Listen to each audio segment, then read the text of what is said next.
Welcome back to our series, Lies We Believe. We've been digging for the last week now, and this is our second week, of lies that are dubious, deceitful, and dangerous, and deadly.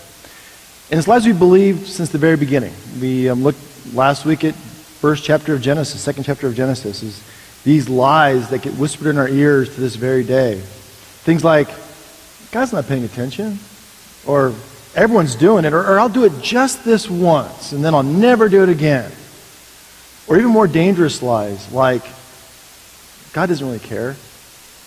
I mean, God just wants to keep you down, keep you from the fun stuff. God doesn't have your best interests at heart. You know, those kind of lies that can really sink into our souls, and they are, in fact, deadly. And they're lies that we actually choose to believe. Now, last week we started in these 7 deadly sins with the first one, pride. And in Hebrew, this idea of pride is to have eyes that are lifted up. Literally, that's what the word means. Lifted up eyes. And the eyes are lifted up because they're looking down on everybody else. Pride is that sin of comparison. We're comparing ourselves to everybody else, that we're better than everybody else, because pride says, I'm all that, and everyone else isn't. With pride, we aren't thankful. And in fact, in the Bible and other places, you see pride listed as the chief of sins. Like it's the first one, the one that leads to all other sins, because pride really starts off with a lack of thanksgiving, with a lack of saying, hey, my life is dependent upon a life with God. My life is more important than everybody else. Pride doesn't allow us to say thank you to a God who is caring and loving and compassionate toward us. Pride is dangerous and deadly. This week, we picked the second of these 7 deadly sins, and that is anger. Take a look. Go wrong. Anger is there. This is anger.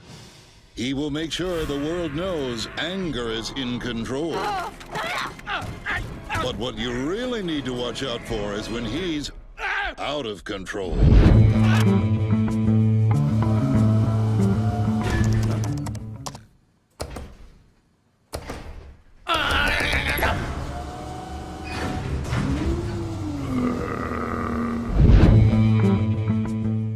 Anybody here deal with anger before?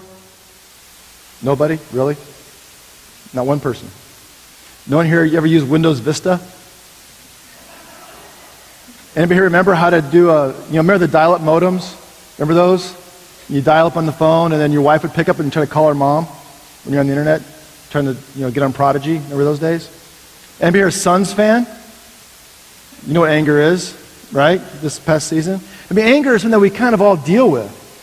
And what's interesting about anger is, especially when it's considered one of the 7 deadly sins, if you go back to the Old Testament, anger is associated with God 3 times more than with humans.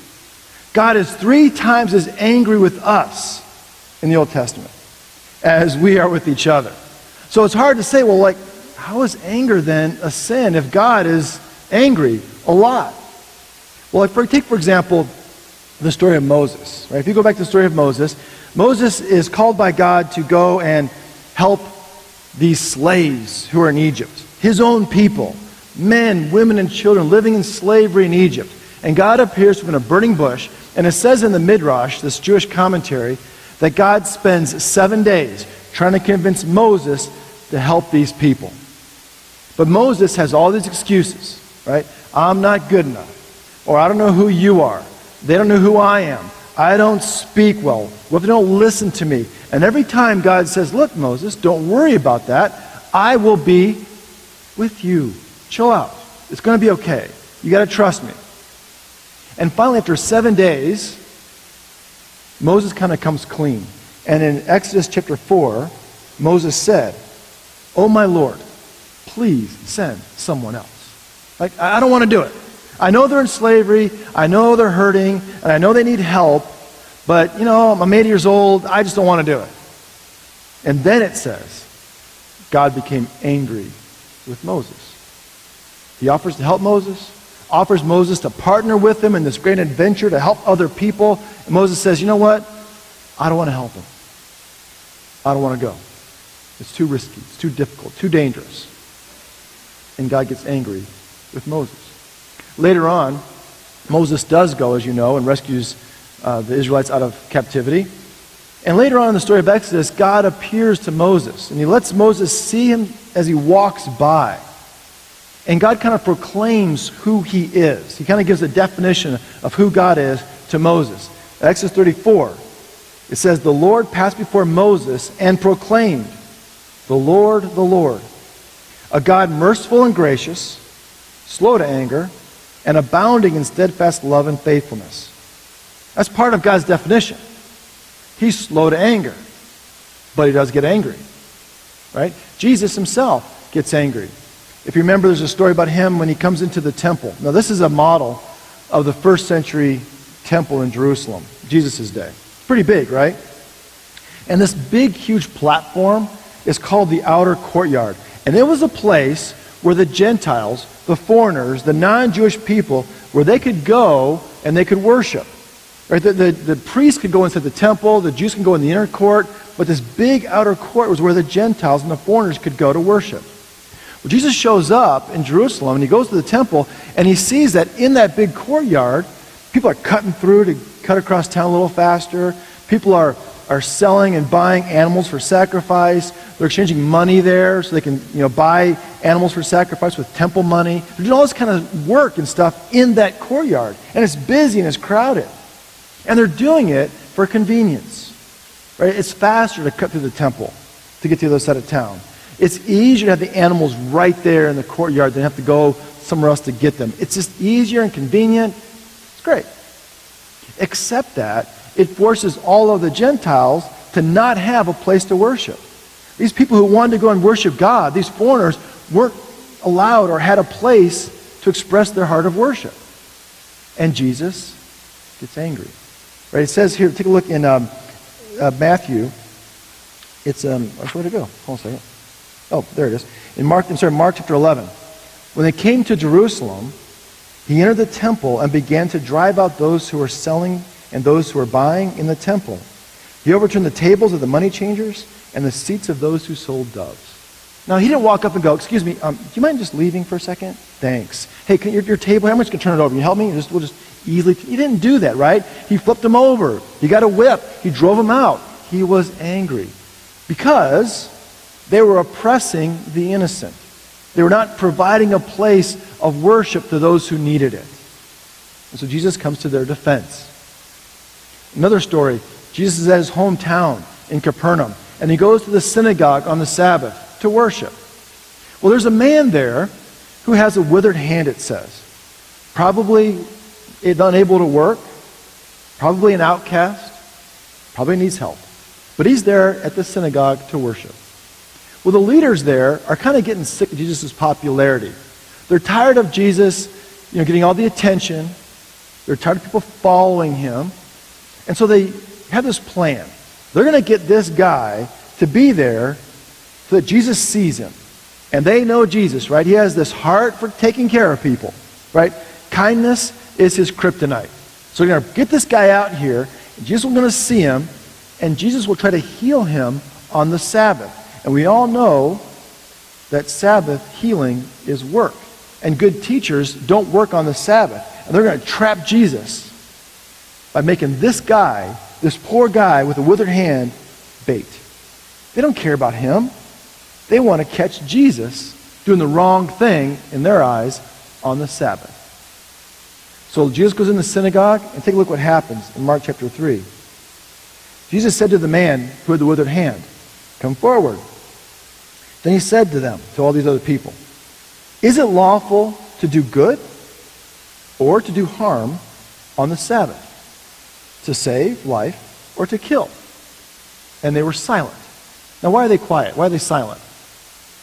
Because they know the right answer, right? They know what the right answer is. They know the truth, but they've got another agenda that they're dealing with. Jesus looked around at them with anger. He was grieved at their hardness of heart. He gets angry because they're using this guy as bait.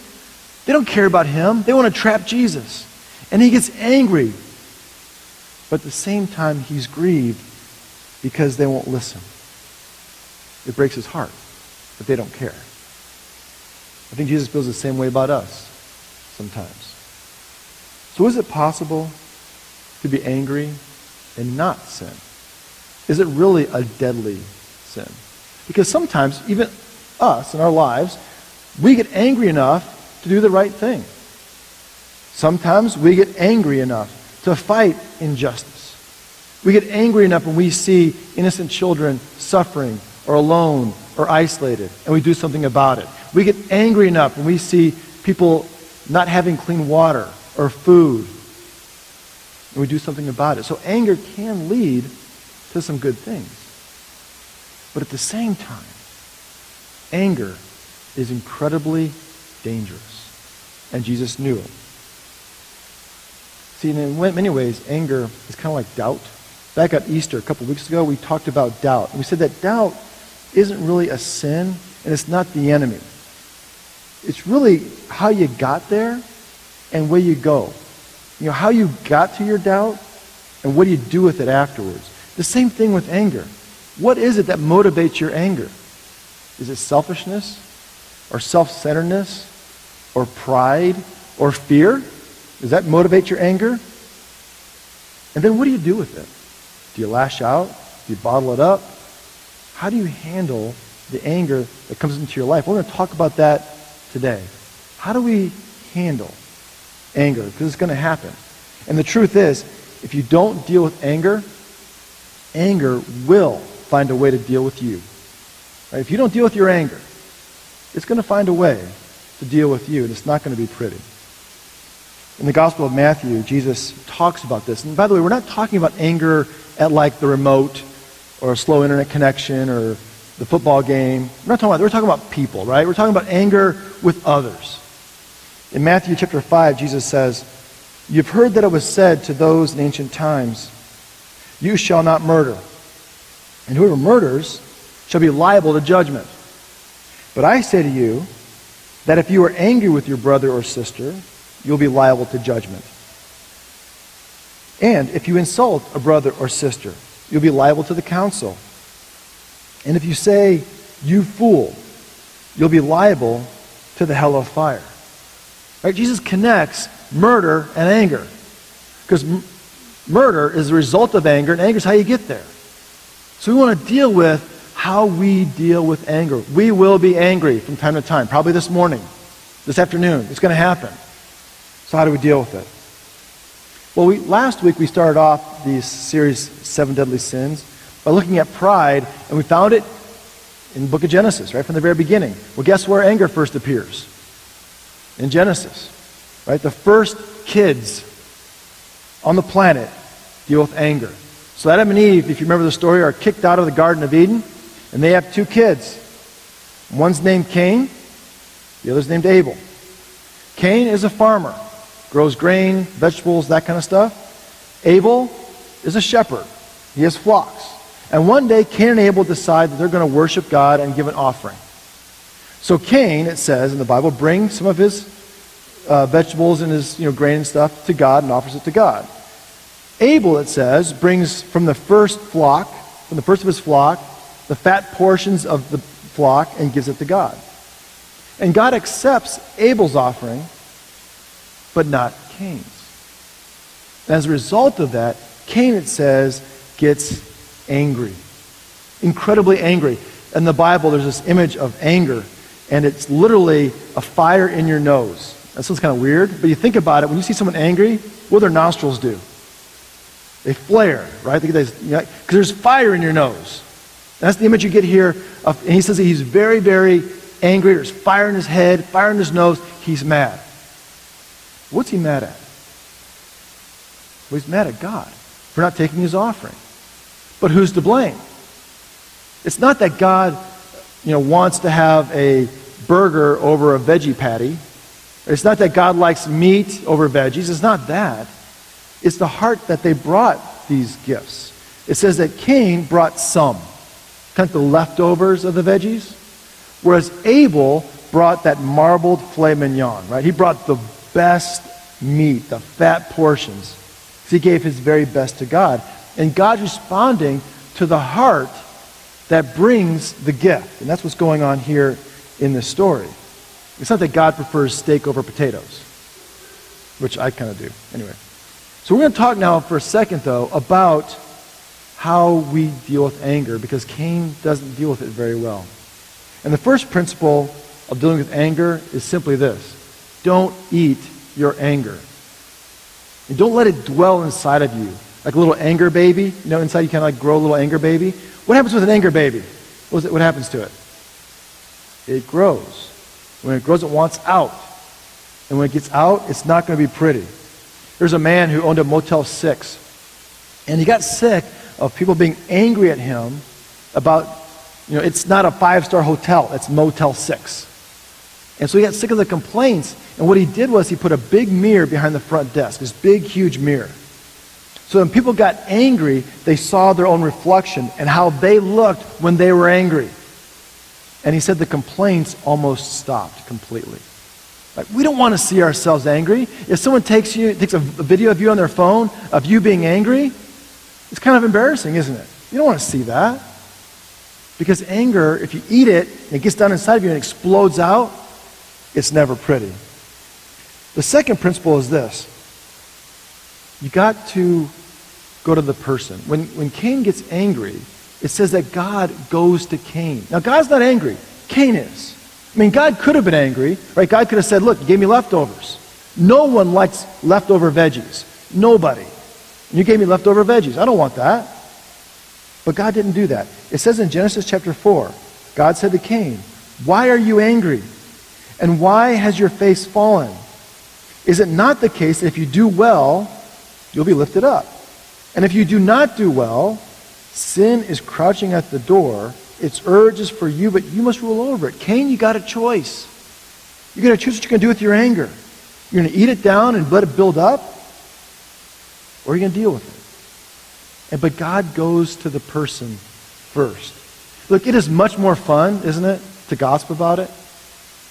You're mad at somebody, you just talk with your friends about it, or your family about it, you gossip about it. Tell everybody else but the person you're mad at. Or you exaggerate how bad it is so everyone knows how angry you are.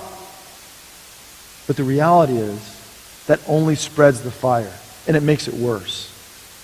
It's better to deal with the person that you're angry at or is angry with you. In the Gospel of Matthew, Jesus says, if another member of the church sins against you, go and point out the fault when the two of you are alone. If the member listens to you, you've regained that one. It's much more difficult to go to the person, because when you go beyond that and gossip and talk about it, it gets more complicated. Now, at the same time, you might need help. Like you're talking to someone and you're mad at them, they're mad at you, and you get this wall. There's nothing happening. So you can bring somebody with you. But avoid the anger triangle. Heard of the Bermuda Triangle? Well, the anger triangle is super deadly. It looks like this. Well, you go and tell them they're being stubborn. Well, you go and tell them they're not listening and they're being ridiculous. Well, you go and tell them, right? And someone's in the middle. This happens in families a lot, especially. Well, you go and tell so-and-so. That's a triangle. In family systems therapy, they call it triangulation. And you got to avoid it, because it never works. You've got to deal with the person you're mad at. And if someone tries to get you in the triangle, send them back to the person you're mad at to begin with. Don't let yourself get caught in the middle of that triangle. In Matthew 18:16, Jesus goes on and says, if you are not listened to, if there's a wall, take one or two others, and here's the key, along with you, so that every word may be confirmed by the evidence of 2 or 3 witnesses. They go with you. You go too. Don't send someone to do your job of dealing with anger with someone else. So, keep the circle small and avoid the anger triangle. Fourth thing of dealing with anger is this. Speak only for yourself. Or be specific. Don't walk up and say, I don't like what you did. I don't like the way you treated me, and neither does anybody else. Right? Or I don't like what you're doing, and everyone else hates it too. Right? The other 7 billion on the planet, they agree with me. You're wrong. I can't deal with that. You can't deal with that. You can only deal with the problem and the person who brings it. We have this idea that if there's more people on our side, that we're right. Well, might isn't always right. So deal with the situation and the person specifically. And that's the same for the reason. Go and let them know why you're upset. Don't talk in absolutes. Like, especially in marriages, not mine, but in other ones. You ever done this? You always say that. You never do the dishes. You always talk down to me. You are never kind to me. You ever hear those things? Don't do that. You can't, it's not fair. You can't deal with absolutes. What you can say is, hey, last Thursday at the ball game, you were rude to me, and it really hurt my feelings. I can deal with that. I can apologize for that, but I can't apologize for I always do something or I never do something else. So again, be specific. Go to the person. Don't take anybody else with you. Deal with your own stuff and be specific of what you're talking about. Again, back in Matthew 18:15, Jesus says, go and point out the fault.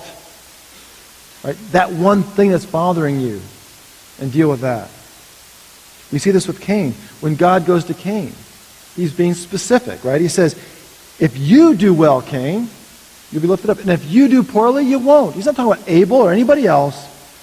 Deal with the people that you're talking to. And the last thing is this, and this is the hard one, this is the hardest one, to let go. To actually let go of anger.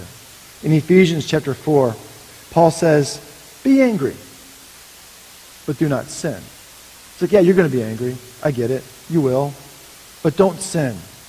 Do not let the sun go down on your anger. I know families that have had these feuds for like 20, 30 years. They just won't talk. They're mad. They don't get along. Probably have forgotten why they're mad. Don't know what they're hanging on to. But they're not talking. They're not dealing with that. And it's caused this separation, this cancer in their lives. They're just mad. Don't let that anger grow. Deal with it. Today, before the sun sets, let it go.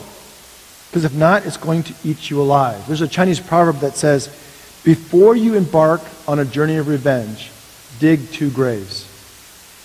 Because that revenge, that anger, is going to kill you. And in our story of Cain and Abel, what happens? God goes to Cain and says, Cain, you got to deal with this anger. It's not Abel's fault, it's on you. And if you don't deal with it, some bad things are going to happen. And sure enough, Cain gets angry, stays angry, goes, grabs his brother Abel and says, hey, let's go for a walk.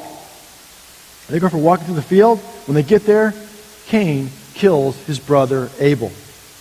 The first murder in the Bible is related to the first example of anger in the Bible.